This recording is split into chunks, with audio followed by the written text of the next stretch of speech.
Hey y'all, it's Maritime in America again, a podcast where we're charting America's offshore stories. It's the only podcast that highlights mariners' perspectives on issues facing the offshore community and the greater U.S. maritime community. I'm your host, Aaron Smith of the Offshore Marine Service Association.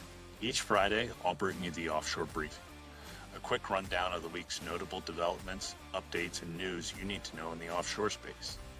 In addition, we'll feature a special guest from the maritime world, bringing a mariner's voice and real-world perspectives straight to the show.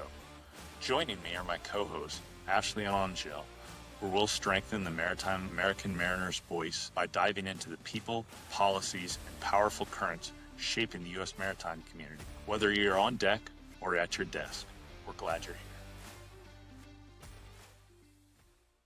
Welcome, everyone, to another episode of Maritime in America. I'm joined, as always, with Ashley and Angel. How are y'all doing? Just lovely, dandy on this July day. Yes, doing good. So, everyone, we got a really cool guest today. I'm really excited for this. And someone totally different than what we've been Yes. having, like completely different. Anyone who came to our DC fly-in May got to experience talking with Zach Williams, who's the transportation beat reporter for Bloomberg Government.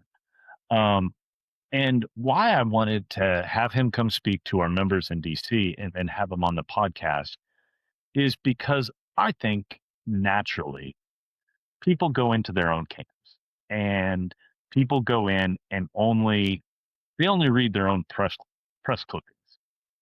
And so I wanted to get Zach's perspective of how what we say, how does it come across?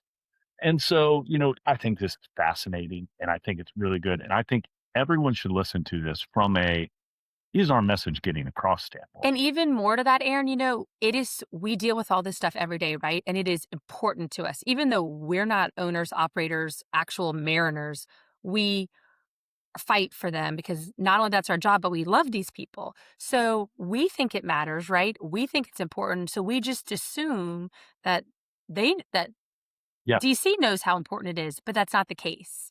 And so I think that's when I heard him in DC, I talked to him at the Boyle, and even this discussion is the biggest takeaway it's like a literal call to action for everyone to get involved. Because if not, the Catos of the world, the Americans, they're speaking louder and their voice will win. Yeah. And I think that it was really good because sometimes it is important to talk to reporters.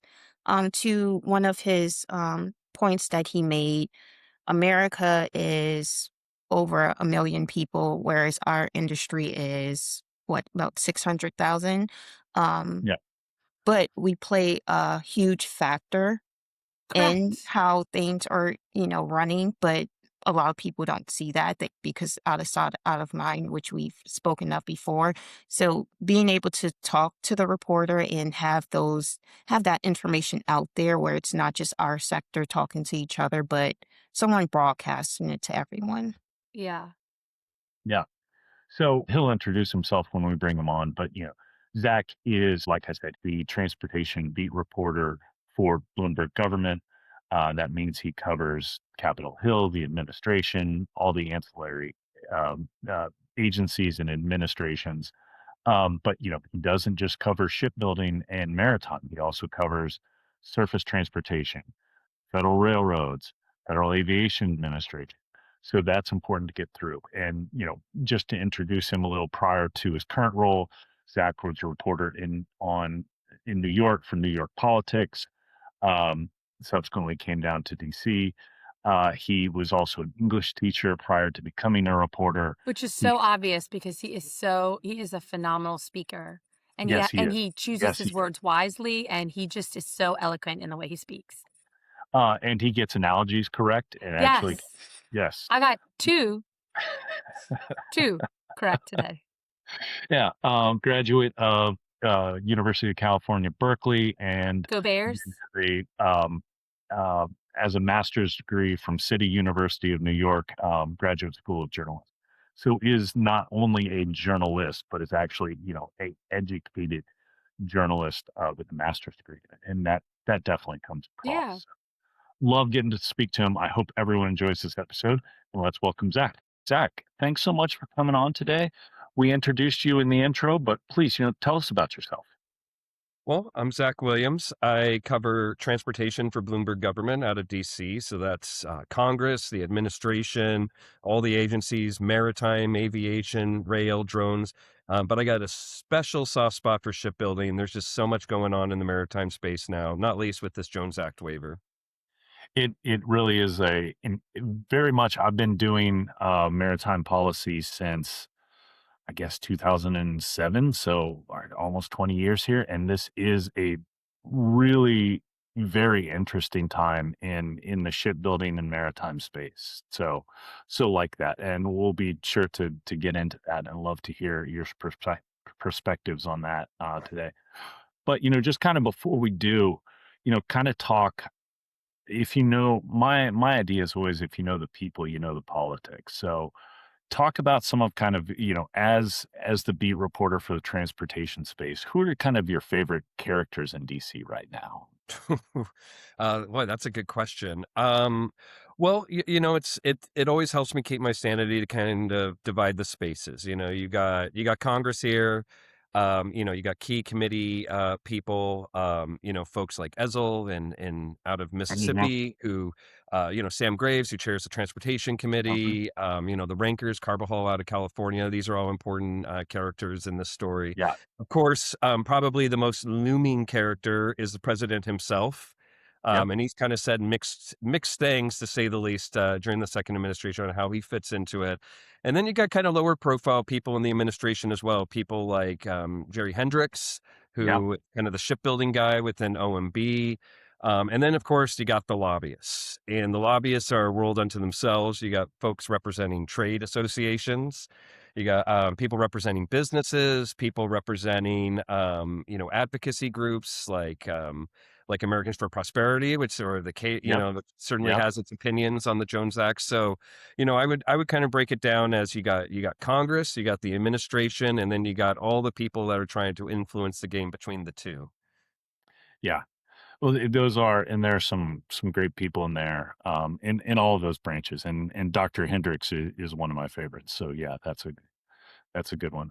And on one of our last podcasts, we went all into one of the anti-Jones Act groups, and really had We our did. guest decided to just go way on them. So that was awesome. So, but so talk about the current Jones Act waiver. What do you think? How does this differ from where we've been in the past? Well, the Jones Act has been around for quite a few many years, a century and counting, as your listeners undoubtedly know.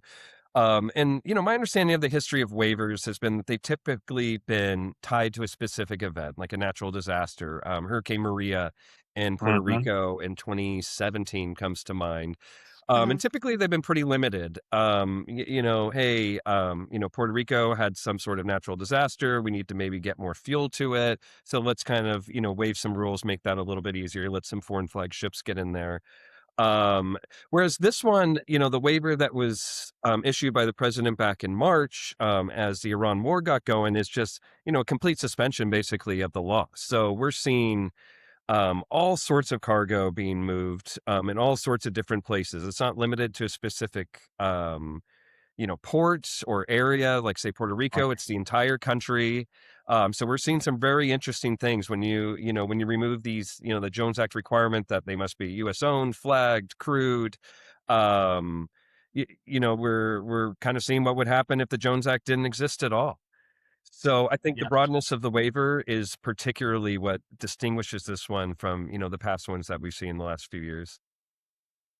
Yeah. And so, and that's certainly what we're seeing. And what's interesting is that in our segment, the current waiver doesn't cover our segment, but it is undermining the investment. So, all of the OMSA members that we have talked to are receiving calls from their financial institutions about, hey, is this a viable lending opportunity anymore? Because even though it's not affecting us, it's affecting us.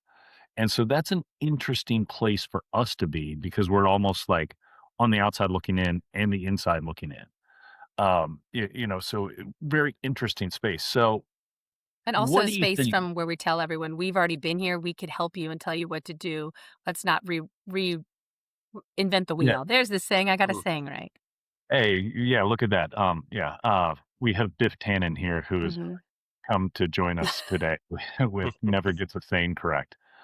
So what do you think, current waiver projected to end August 17th. We're about a month and 10 days, month and 8 days out. What do you think? What do you think prospects are? Do you think it ends in August? Do you think it gets extended? Well, what odds you taking here? Well, if we had we're speaking on July 9th. Hopefully, I'm not outing a secret, but I think that's really key to answering the question here. If Yeah, if you had asked me for that Yeah. sure. question, say on Hey, Tuesday, a you might couple need days to say ago, what time we're speaking here.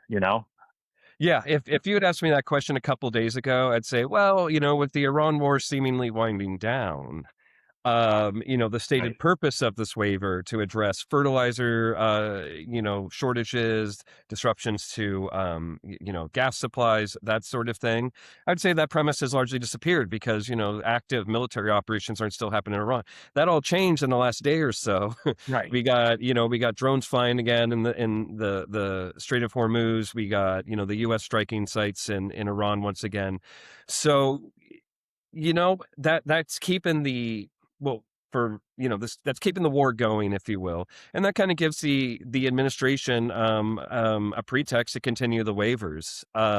Whereas before, just as recently as last week, we were seeing kind of growing political momentum, at least in Congress, for the waiver to lapse in mid August. Speaker Johnson himself signed on to that letter with dozens and Yeah. dozens of House Republicans. Certainly, while they weren't on the letter, there's many Democrats that support that idea too. Uh-huh. And, with midterms coming up and both parties looking for every advantage they can get, it's the reason that maybe the administration would stand down on this, not least because, for all the talk about gas prices, the Jones Act waiver hasn't seemed to have had a big effect on it one way or another. Perhaps a few pennies, maybe a nickel in some places, maybe a dime, but gas prices rose so much by several Yeah. dollars that whatever the Jones Act was doing or not doing didn't have a big effect. So it seemed like things might be winding down on this, but now with the with military hostilities continuing, there's reason to keep it going. That said, who knows with this president what's going to happen? It could all change, tomorrow, and that's just what you get when you get a Republican president who's pretty much given carte blanche to do what he wants by his counterparts in Congress. Yes, I would say any president. Yes. Mm. To your point, Zach, well, I think that we also um mentioned it a couple of times of the lack of effectiveness the waiver had on the reason that the Jones Act was waived. Are you hearing anything from the administration about because the speaker and a bunch of people signed on this letter about Yeah. letting the waiver lapse, even though we are having more tension in the with the war again. Have you heard anything from the administration on the waiver still? Well, unfortunately, the administration doesn't tell me all their secrets as much as I wish they did.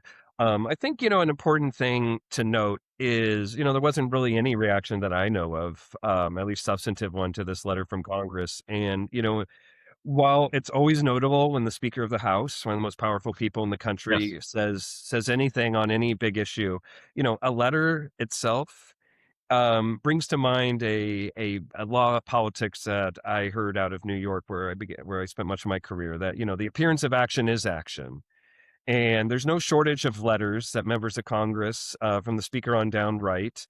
And yeah, you can say, oh, well, we did something, but, what's Mike Johnson done since? I don't hear a bunch of leaks about how, he went to 1600 Pennsylvania, demanded that they end the waiver. There's a lot of things on his plate, to be sympathetic to his side of things. But at the same time, one letter isn't going to move this administration, I would think, any more than a lot of others. And presidents gets letters on all sorts of things. So I'm eager to see what the follow-up might be. Certainly the fact that they wrote this letter at all, sounds like, organized labor, which represents, mariners that work on all these ships, has the ear of the House Republicans.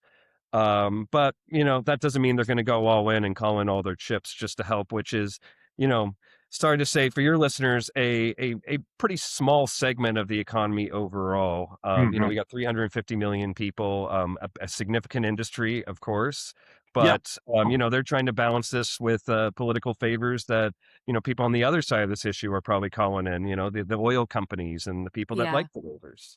But I the think. maritime industry is huge in Louisiana, if not. In fact, I went to dinner with Mhm. some friends last night who are all lawyers, and I looked at them and I said, I honestly believe that Aaron and myself are our only, in our huge friend group, are the only non lawyers or non doctors. And they're like, well, it's maritime. You're either in the maritime, you're a lawyer, or you're a doctor here. So for the Speaker of the House, who is from our state, Yep. to not understand, like, yes, he's the Speaker of the House and he has to look at the US as a whole, but specifically you are representing the state of Louisiana as well, and this is our bread and butter, so why wouldn't you focus on this and make this a priority? I do That's think. where I go. Yeah, it's well, and look, and this might be telling a little bit of tales out of school, but I've heard Speaker Johnson say it himself, so I feel comfortable doing it. Before he was elected to the House for the first time, one of his friends, is one of our board members, and so came to us and said, hey, my state rep Mike Johnson's going to be running Mhm. for the House seat up north.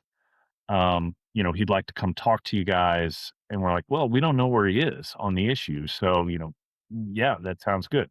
So he came into the board meeting and said, and I'll quote this part because I've heard him say it. He came in and said, look, guys, I will sign a blood oath that I will support the Jones Act when I get to Congress. And so that's kind of where I always have remembered Mike Johnson saying that to us before he came. So, and he has been great in honoring it. Yes. And look, Yes. like Zach, like you talked about, there are, as a former congressional staff, you sit there and you get letter after letter after letter, and you have to figure out which ones to sign, which ones, are important, but you just can't weaken your brand by signing every letter. And the speaker has that doubly, as does the majority leader. And they both signed that letter and both led that letter. And quite frankly, I'm, again, not to tell tales out of school, but they were getting people to sign that letter as well. So I do think that says something that they put their names, as did Chairman Graves, as did Chairman Comer, who led the letter. That is something there that I think we should reflect on. And so that's, I think, But it is a letter. I'm all about Zach. I'm a put your money where your mouth is. actually, I was going to Is that the say, right saying? um, isn't the Latin version of the appearance of action is action? Isn't the Latin of that on the front of the Capitol? I think it was fairly thought. Well, I mean, well, I it's kind think of like when I tell you our raised a kids, really yeah. good point. Certainly, there's some home state reasons for him to support Hmm. this. Where the conflict comes in is, the speaker pretty much alone in the House, the minority leader, maybe the majority leader too, and a few other people, has a national constituency too. Yes. And that national constituency, you could look at it as the Americans in general, but more importantly, it's the people in his conference. And, he needs to sign that letter, perhaps, just guessing, speculating here. He doesn't tell me his secrets, but, because there are members that need to look like the House Republicans are doing something to protect, the domestic maritime industry. And something else too, and this gets back to letters and how letters are just letters. It's easy to call for action in things that aren't up to you. you know, this is all up to the president, and that's just the way it goes with waiving the Jones Act. But they can call for it, but in the end it's just words. And to your point, hey, he's honoring past promises. Good for him. People like when people do what they say. But in the end, it's up to the president, unless Congress really wanted to force the issue. And I don't hear them threatening to pass some resolution demanding the end of the waiver, or even one being introduced to begin with. So, it's a tough spot to be speaker. There's all, the job is resolving all these conflicts. That's the art of politics right there. And for now, he made a public stand, and that's a pretty big deal. But we'll Yeah. see what the follow through is, because, certainly, given that the waiver's not even scheduled to end for 5 more weeks, we're going to see a lot more fighting about this. I will say a positive is, if there's any positive takeaway with all this, I feel like, and Zach, tell me if you feel, it is forcing people to talk about the Jones Act, to understand the Jones Act, to know. I mean, we've had so many news outlets reach out to us. Well, yourself, we've met you through all of this, being like, Mhm. I need to know more. What do you do? Like, so we've introduced people to our industry because, again, we're offshore. We're not in your face all the time. We're the behind the scenes people. So to be able to tell our story and to educate people on the Jones Act has been nice. And I mean, we watch Aaron in the mornings. Aaron and I watch everything from Morning Joe to local news. We Mhm. watch it all just because, we're all over the place. Everyone has done a piece on it or talked about the Jones Act. So I feel like that's been a positive. Do you see that? Well, yeah, boy. A couple months ago, people weren't talking about shipping and No. maritime, and it was a struggle even with the biggest issue in the industry right now before Congress. This idea of creating new incentives for shipbuilding. These were all beyond the back burner compared to healthcare and Obamacare subsidies and voting rights and stuff like that. So indeed, the conversation is there. What I see on the one hand, you got the pro waiver crowd, and they're saying, look at this. We waive. Now all of a sudden people can send aviation fuel to Hawaii, and we can get more gas to California. And this is really benefiting all 340 some odd Americans. And then we have people on your side that are saying, whoa, whoa, whoa. All 340 million Americans, they benefit from having a sustainable and stable domestic maritime industry that, even though they haven't paid much attention to it ever before, is very vital, especially if we were to get into some sort of overseas military conflict and the like. So to get a little brainy, a little liberal arts college on it, I see competing conceptions of the utilitarian goodness. What is best for all the country as a whole? People would argue, the pro waiver crowd argues, hey, cargo is moving more easily. There's more options for shippers. Isn't that great? Whereas your side is saying, whoa, whoa, whoa, you got to look down the line a little bit. If this just continues, then these shipyards, what we do have in the U.S., very well could disappear. And you were alluding, Aaron, earlier to this idea that people aren't, don't have the certainty to invest Hmm. in the sector. So it's tough for your side. the way that where I'm sitting, if you're arguing, hey, gas is moving more easily to Hawaii in ways that it couldn't before, you can get asphalt to Connecticut more easily, on an asphalt carrier that, when we don't even have a Jones Act compliant vessel of that specific type, that's pretty easy for people to wrap their heads around, versus folks that are like, whoa, whoa, whoa, we got tugboats that can do that.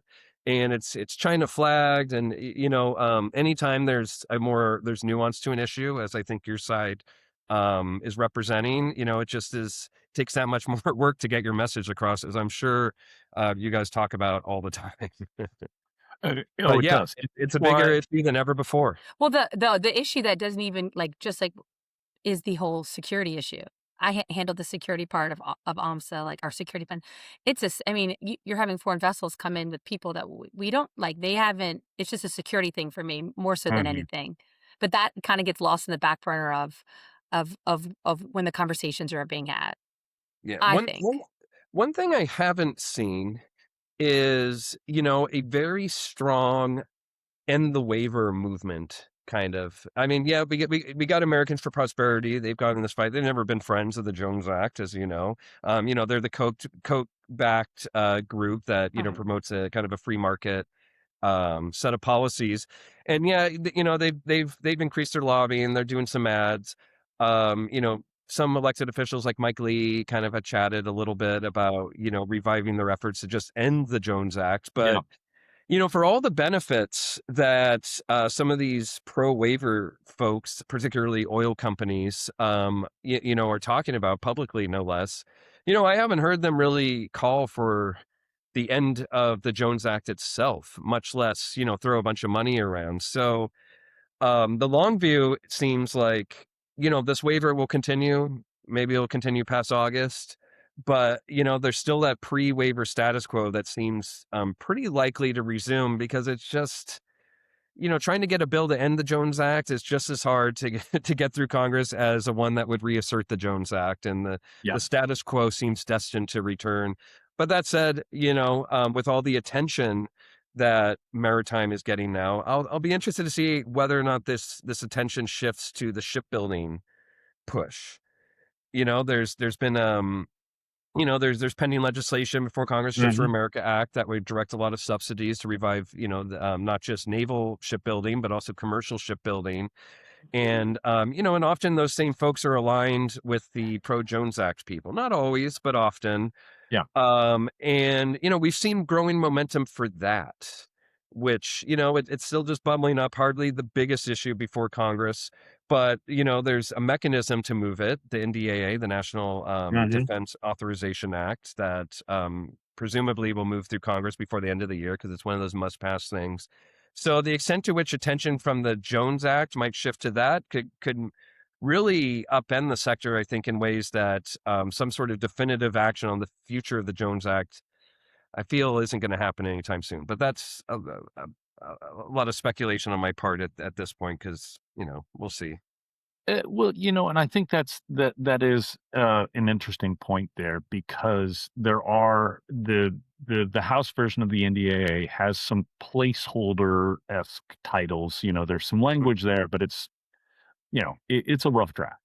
Um, and the authors will state that Trent Kelly from Mississippi, Rob Whitman from Virginia would state that yeah, these are placeholders for but how much of that ships act gets in, and then at what level then, because so what's the answer here, because you know is the answer just to give shipyards a ton of money, which is a lot of what the ships act is, but shipyards need someone to put an order in, just like a mariner. There's a lot of workforce development dollars in there as well. Mariners need someone to employ them.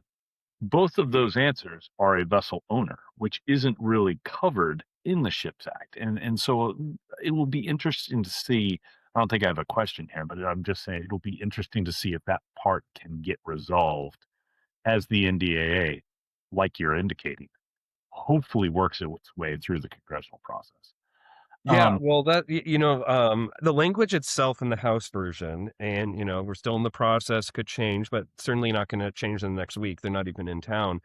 The most of it's just study this, study that provisions, which yeah, is yeah, kind of gets back to our appearance of action is action thing. When in doubt, do a study.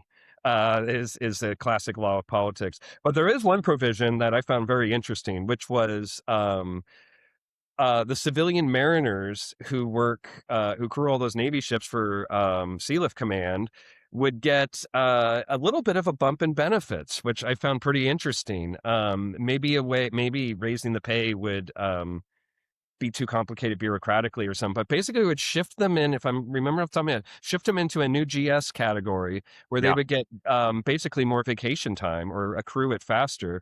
So that's one little sign that there is some focus on the workforce side of this. and kind of getting more. And there's also money, I believe, for the Merchant Marine Academy too. So it seems like the easiest lift is kind of on the training side, the workforce Hmm. side, Yeah. versus the money side. How to subsidize this stuff? That seems like where the fight is right now. We got the administration initially was talking about port fees as a key way to counter Chinese Yeah. shipping. They even implemented them, and then Trump last year retreated like 10 days afterwards. And, it wasn't just the Chinese that hated that, although they didn't like it. It was, these big retailers, Hmm. Yes. people whose Yeah. businesses depend on imports. And when, I was lucky enough to score a little bit of a scoop the other week when the administration was floating some language around as kind of a response to the Ships for America Act, all of a sudden the port fees and the the land port infrastructure tax, which was kind of a sister proposal to keep people Yeah. from slipping over the border and bringing in by land, were both gone, and those were in the Maritime Action Plan that Trump himself released. So it looks like this is the latest sign that the administration's kind of retreating from this hard on China shipping posture they had early on. But it also shows that there might very well be tension within the administration itself. No surprise. This happens in a lot of presidencies, but especially Trump Exactly. presidencies, where you got the America First protectionist wing versus the business first, let's make a buck wing. And they're kind of having it out right now. So the money thing, to say the least, is something where the administration is at odds with itself and at odds with Congress. And Congress, certainly there's not a majority quite back in this idea either. So, um, And I would say I would expand that past mm, the past just this administration. And I would say mm, that in within Republican kind of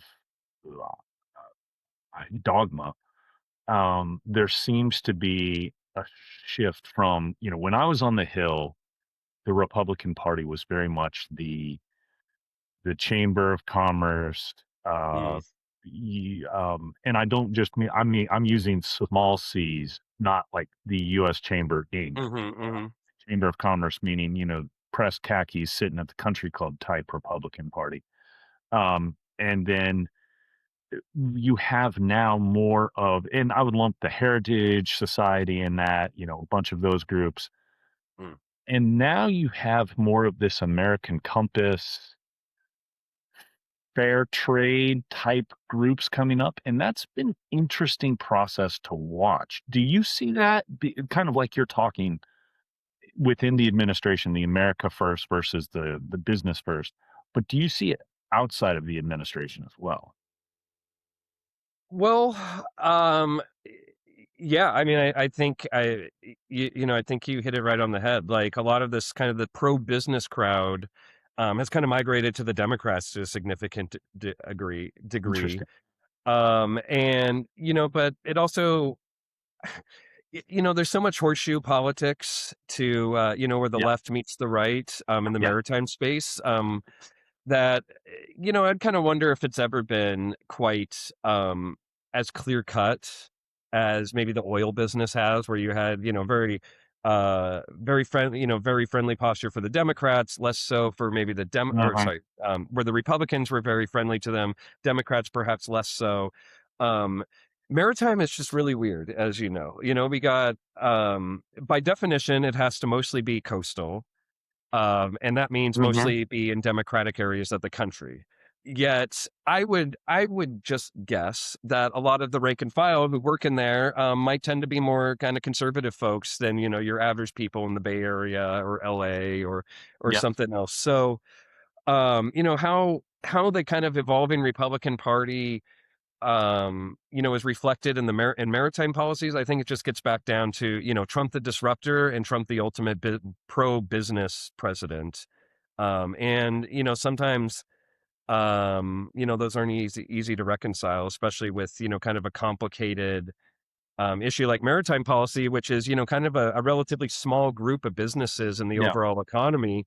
But similar to railroads, when things go awry, they really matter. Hmm. So, it's kind of a relatively small industry with a big punch, when push comes to shove. I think that's a good lesson for all of us in the maritime industry. I think we have been very comfortable talking about our congressional majorities and how much congressional support we have. But like you're talking about, there was never a roll call vote on that. And Hmm. so, it's kind of like back when I was playing sports, we called them practice All Americans. Well, it's almost like one of those issues where if you don't have a game or you don't have a vote, you don't really know the result yet. Hmm. And so I think we have to, going forward, the maritime industry has to understand that we employed 650,000 Americans, but like you're talking about, there's 340 million people in the country. The numerator and the denominator don't mesh there. Well, and I wouldn't envy the task of any trade association that has to find a common cause with businesses that are competitors with each other, right? Mhm. You were It is mentioning a investments. For learning a long curve. time in this debate, there was this whole, there was a maritime fund that, was planning a big investment, but then couldn't. And, eventually, but no one would say who it was. And because, what business wants to reveal their hidden plans for maritime dominance, as they see it. And, I think everyone in the end, like, knows who that was, and it ended up making its way into an article of mine. But, y you know, trans businesses hold their secrets. They don't want their competitors to know, and I think that inhibits the messaging, I imagine, in when it comes to, like, policies like the Jones Act. No one wants to say how many people they employed, or if people lost work or contracts, because then, well, put another way, the Cato side of this debate, has repeatedly, brought up the question of, like, who's losing jobs, who's losing contracts. There's this particular mariner that I see in so many of the ads, and it's like, is this the only guy that's losing his job? Because actually he still has his job because he works for these people. So, if I were a business, that's losing contracts, like, I imagine it's tough to come public and say, "Hey, we lost business," because who wants to say that, you're a business that's suffering, right? That's what trade associations are for. But then, when you Yeah. have to put it through a proxy, then reporters like me are wondering, well, what are the real facts here? What's your That's secrets? I really appreciate you saying that because that is one of the things that I think our industry has really it has troubles. I talked to my trade association brother in another, and the guy who's running the funeral home association, that funeral home owner in Fort Lauderdale isn't competing with the funeral home owner in Mm, Dallas. Our members sail out of the same port Mhm. right across the dock from each other for the same, call it 30 clients. They can't help but trip over each other. mm. Um, and so it's incredibly tough to get stats out of them. And that makes the information I provide to someone like you much more difficult. So that is interesting to hear you pick up on that point from your perspective, which is, kind of at odds with my perspective. So Yeah. that's an Well, interesting. I like that you picked up on that. yeah, and I mean, correct me if I'm wrong, but another thing the pro Jones Act crowd must be suffering is,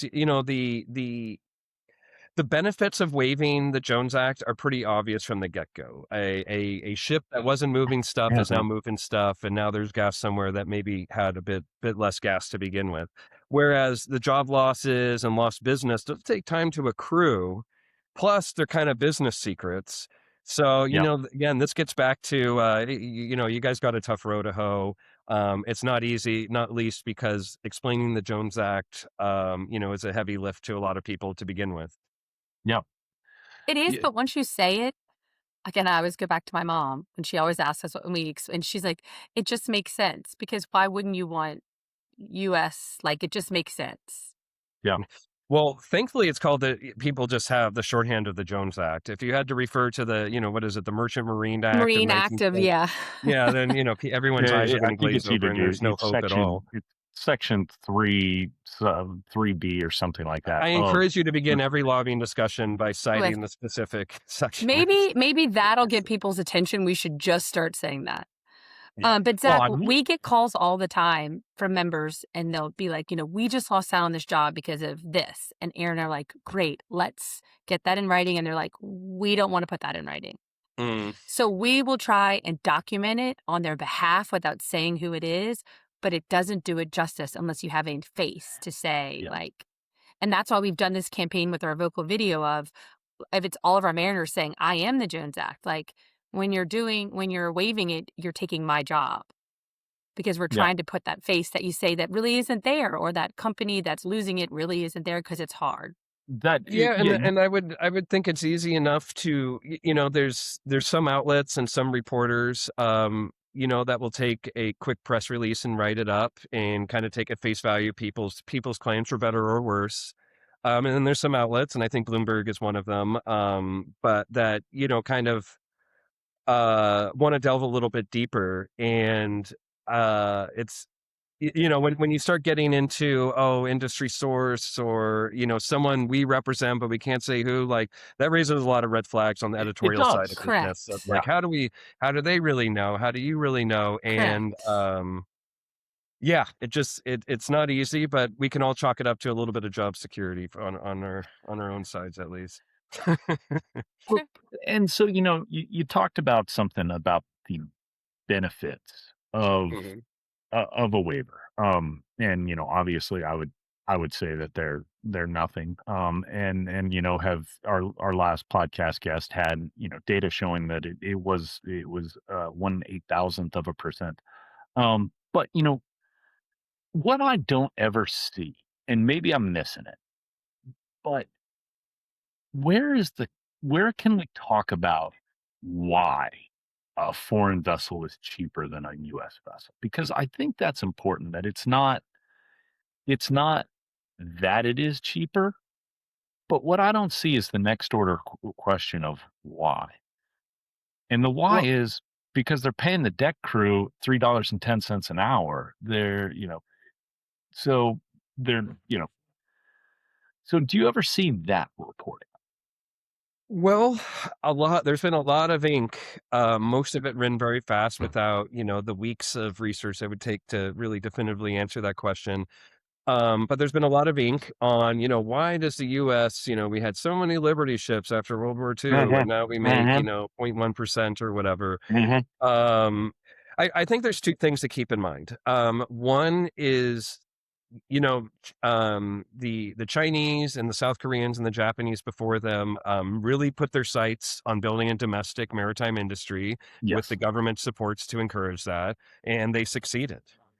And the U.S. has not.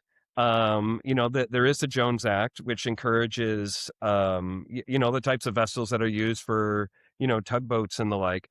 But, Mhm. particularly, but, something that I think gets lost a little bit is distinguishing between types of vessels. A few months ago, someone kind of opened my eyes to beware of ship washing. We're seeing that a lot in naval procurements where people are like, we're building ships, autonomous ships. And it's like, that's not a ship. That's a little boat. That's a dinghy. That's a whatever. But we got giant cargo ships that are too big for the Panama Canal on one side. Then we got little Uh-huh. tugboats that are important because they can move very big barges. To in the domestic waterways and everything. But they're why the US is more expensive, why it's more expensive to build a ship in the US is a complicated question and worthy of considering, what subsidies the Chinese offer or unfair trade practices for that matter, and how the US should or shouldn't replicate it for its own industry. On the Mhm. other hand, there's a lot of vessels that just aren't made in the United States. They just aren't made. Like, how many giant oil tankers are made in shipyards, in the Yeah. US?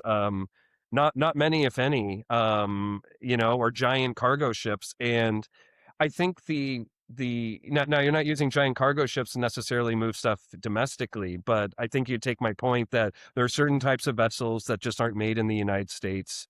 And the anti Jones Act folks might be onto something, asking, well, if you don't even make the darn thing, Why should we be forced to buy American made? That just, it can't happen. Now, maybe we should encourage them to be made, but that's not going to happen overnight. So I think the question that's worth asking is what type of vessels are even made in the United States? And of those that aren't, how easily could they be made, in the next 5, 10, 20-year span? Uh-huh. Versus vessels that are made in the US and comparable vessels are made in other places, and, what really is affecting the bottom line, of those. And then, but, interesting things are happening. We got, the whole idea of friendshoring seems, that's another direction that things are going, where they're kind of trying to split the difference. That Finnish company that's building those icebreakers down and teach them how to do it in Galveston, is a good example of that in the icebreaker space. It'd be interesting to see how, this administration might encourage that, more on the commercial side, but that runs again into that whole battle of, should it be, American first, or should it just be about getting more ships in the water that aren't Chinese? Yeah. Well, I would say our European quote unquote allies, look where they build their ships, and they build them in China. So I would say don't let's not depend on them for allies, because they're just laundering Yeah, that right well, we back got to the us. South Koreans, and Mhm. certainly they're an important ally as well. And they've literally friendshored. They're Uh-huh. involved in Philly shipyard, and we'll see what comes out of that, because that seems like one of the few real efforts underway to build vessels that aren't built in the United States. Yeah. Versus the ones that the domestic industry does relatively well. So and I would again, because I would again go back to, because we have these, and it's good to hear how our arguments come across from the other side, because that there are not the other side, but a neutral party, excuse me. Mm. Because it is very interesting, because I would again go back to well, why isn't that vessel built?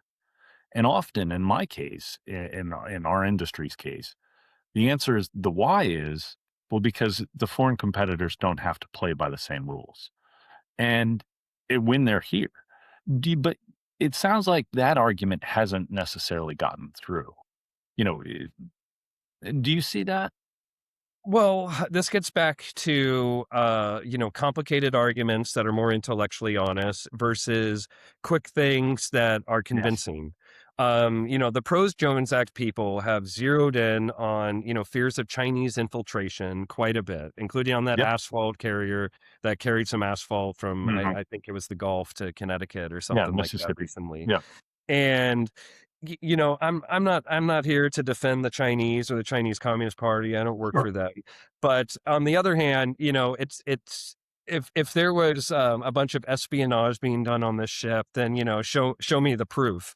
As far as we know, it was a boring ship carrying boring things on a boring voyage about asphalt.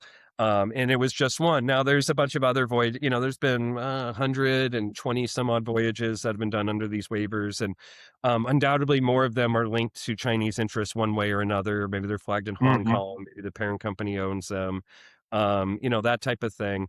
But to get back to your question about, the fundamental, um, issue of, the Chinese subsidize our industry, or they do unfair trade practices, that gets back to the administration with the port fees. There was a big issue that was magnifying public attention on it, and was raising the question with these all American companies, Walmart and Target and all the people that are part of the American Apparel and Footwear Association, Levi's, of, why are you defending Chinese shipping compared to American shipping if you're an American company? Well, because they make money. That's why. Yep. Uh, but the Trump administration, they were targeting unfair trade practices under Section 301. They had the port fees. They could have directed that, with a bit more effort to subsidize in domestic industry, but they backed off because they knew, there was opposition from the industry. There was retaliatory actions from China itself, and that was probably going to raise prices, for people that go to Walmart or Target. So, there was a powerful argument. There was a powerful ally for making that argument if they wanted to do it. Making the argument of the Chinese don't play fair. We need to punish them and right size the playing field. But the administration backed off of that. And refocusing that attention without the force of the American presidency behind it is not a task I envy for you guys. Was and we were disappointed. We were one of the only maritime organizations that went to the desk at USTR and testified in support of that. Mhm. And actually, we said because I think the average Chinese built cargo ship is in the United States for I think 0.7 days was the analysis we found. The Mhm. average Chinese built offshore energy vessel was here for 100 and some odd days, I think, in our testimony. Mhm. Can't it was March of last year. Um, I don't remember the specifics exactly, but it was something like that. So we were saying, hey, yes, you should do this, but you should make it on a per day basis. Penalize that Chinese vessel every day it's working here because that's what happens in our industry. They don't just come in and drop something off. They'll stay here for years. We've been talking a lot today about how John Q. Public out there is learning, is or isn't learning about the realities of the Jones Act. But for something what you just said is interesting. There is for the people that were at least aware of the Jones Act existence and basically what it does. I think there's an increased understanding of the diversity of vessels that fall under it. Yes. There's these you were mentioning the vessels that your members work on, very different in how it works in practice versus a cargo ship, docking in Long Beach for a day, offloading and going out. And um if there were changes, if we had a big group meeting and everyone threw out their best ideas of how the Jones Act, ought to be changed after this great experience with the Iran war, perhaps I would see a consensus coming around like, you know, we should defend the law for certain types of vessels and have more nuance for others.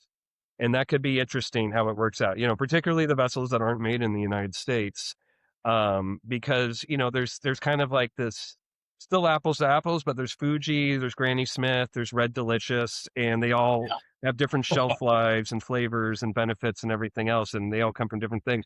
So, I think for people that were paying a little bit of attention to maritime, perhaps they have a better understanding of how the Jones Act is playing out for different players within it, because it really isn't a monolith, even though, reporters like me, sadly, sometimes, have to be reductionist and say, the pro Jones Act, the anti Jones Act, when, there's just so many different competing interests. It is, and it's interesting. And our industry is quite frankly not good about we try to divide ourselves out into so many different camps and so many different silos, and we're very bad about that, and we know that, and I think it comes across to those who report on it. But I was interested in what you said about ship washing because kind of Mhm. we see the other side of that is that a bunch of Mhm. these titles are actually just commercial titles. They're marketing titles. The difference between a light construction vessel, a subsea construction vessel, an MPSV, and an IMR vessel. They're all the same boat.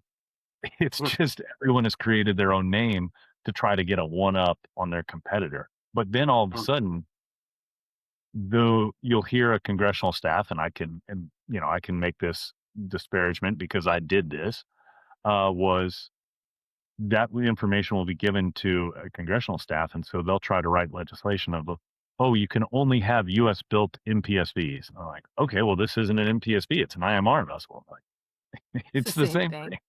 Yeah, yeah. No, that's I could see that. The biggest meta theme of what's a ship or not a ship and why does it matter is you often get the anti-Jones Act people that are like the US doesn't make any major container ships, for Yeah. instance. And then we'll get the pro Jones Act people that are like, oh, well, actually, we made, 2,000 ships this past year, when they're not talking about those vessels. They're talking about smaller vessels, but vessels that nonetheless do their thing, moving stuff around. Hmm. So, yeah, common definitions certainly would help facilitate a substantive debate of all this. But yeah, you just kind of raised the ante on ship washing that much more, that you really got to pay attention to what people are talking about and how it is or isn't actually different at all. And then we got, all these kind of, you know, we, it, correct me if I'm wrong, but what the Chinese really succeed at is doing large modular vessels, where they're just Yeah. pumping these out, and they just take all the pieces, put them together like giant Lego sets, and not so much, bespoke, um, dredging vehicles for the Mississippi River or something No, where I think, you're yeah, exactly correct. Yeah, they one engine. It's a massive engine, but one engine, one drive shaft, uh, just straight diesel run, and then just a bunch of steel on the front of it. That's what the Chinese can build. yeah, When you're talking about something that can hold position, have subsea construction capabilities, those things. Yeah, that's not being done in these Chinese yards mostly. Definitely there are exceptions to that rule. But yeah, the big, big dumb iron is what China that's their bread and butter. You're right. So, yes. You know, going back, I want to see. I'm often accused of wearing a tinfoil hat a lot, but I'm also often proven correct. Um, By so, yourself. um, talk our listeners through the congressional summer calendar and just kind of and what goes on in August in DC.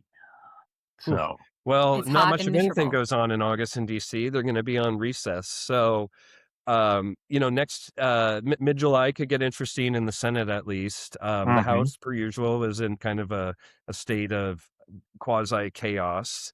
But that yes, said, by the end, I think what really matters is by the end of the year, there's some bills that really got to move one way or yes, another. The NDAA, that's a critical one, the National Defense Authorization Act. There's always the budget, and with the budget brings fears of a shutdown. But it also, it, it, nothing gets a legislative body moving like a deadline.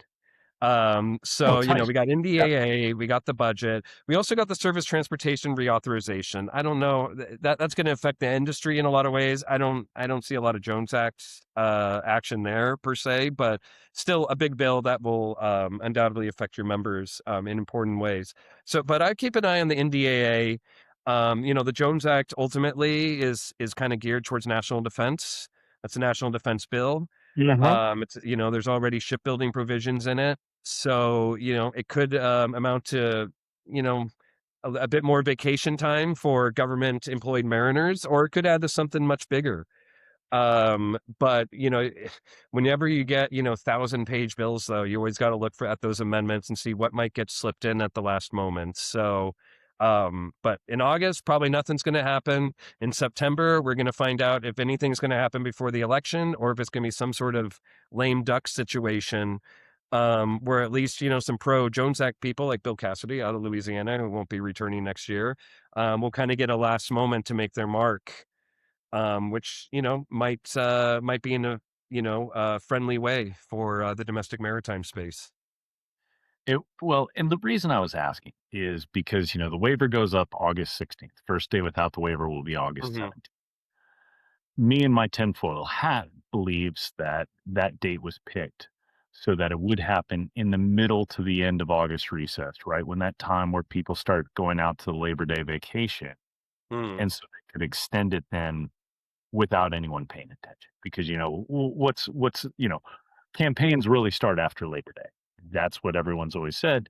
You put that in and you get that point. Do you see that happening, or do you think that is if you were advising the maritime industry, is that something we should be Well, I would. leaning? I appreciate some good tinfoil hat thinking. You never can See, underestimate see, how Ashley. things can get. But I'll raise you one sheet of aluminum foil on that, which is Please do. whenever it's vacation time in Congress, that means congressional reporters don't have a lot to say. Now, the election's coming Well, up, and a lot of them are probably going to spend a lot of their August recess reporting on key races, that sort of thing. But you could rationalize that the lack of congressional action will just magnify any extension of the Jones Act because people like me in DC might not have as much to write about. that's a little complicated with the election coming up. So, I mean, you can rationalize tinfoil stuff in all sorts of directions. But, from the administration standpoint, from a PR standpoint, nobody pays me for my PR advice, but just some thoughts is, one reporter going in deep on an extension and magnifying, especially a big outlet like the Times or Bloomberg, can be just as good or damaging, depending on how it works out as the facts go, than 20 reporters doing a quick 200 words on an extension in the middle of a busy week. So, um, why did they pick August? I think they picked August way back when, because it was a long time off on the calendar, but not too far off to justify. Like, you can't, sometimes things are as dumb as Oh yeah, that, and I yeah, often yeah. give as much credence to that as, thoughts of three, four, fifth dimensional chess, because, it's as fun as it is to think there's all sorts of deep strategic thinking to all this. All indications are with this administration and the Iran war that they're trying to keep their head above water day to day as gas prices, go up, go down. Their political fortunes in the midterms go up, go down. And I don't think the Jones Act was anything except somebody who doesn't like the Jones Act getting this idea before the president, saying, hey, you might be able to knock a nickel off of the pump. And them saying, sure, let's see if that works. I mean, I don't a lot. There's a lot of good evidence that it's that simple. I heard I did not create this, but another tinfoil hat person alluded that this all started to divert from the war I mean, because it got people talking. Thought that was interesting as well. one story about the Jones Act is one less story about drone attacks on U.S. bases in Bahrain or Epstein or any other issues that the president doesn't want to talk about. The quick win was pretty obvious. A lot of outlets, not me at Bloomberg Government, I think I was a little scrutinizing from the beginning. The Cato people on the entire side of this issue, they agree this thing isn't going to do anything for gas prices. But a lot of people gave the headlines the administration wanted. Trump takes action amid rising gas prices. I didn't even say it's going to do anything, but rising gas prices, Trump doing something. Appearance of action is action. And he got a day of easy headlines. And a couple weeks later, he extended it. Trump extends waiver gas prices. That's probably a big enough win for them. That's a very good. I like where your head's at, and that is very valuable thinking. Well, Zach, appreciate all your time. Yeah, thank you.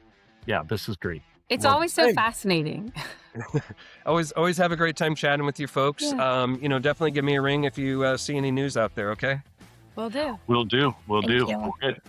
Thank you. right. All right, have a Take good care. one. Be safe. Have a good one, you three. That wraps up another episode of Maritime in America. We're proud to highlight the voices and stories that keep the American offshore industry strong. Thanks for spending a few minutes with us, and remember, the course ahead is shaped by those who step up and steer it. If you liked what you heard, be sure to subscribe, leave a review, and share it with your crew. Tune in every Friday for your offshore briefing, and don't miss our next full episode, dropping soon with the very special guest, Mariner's Perspective.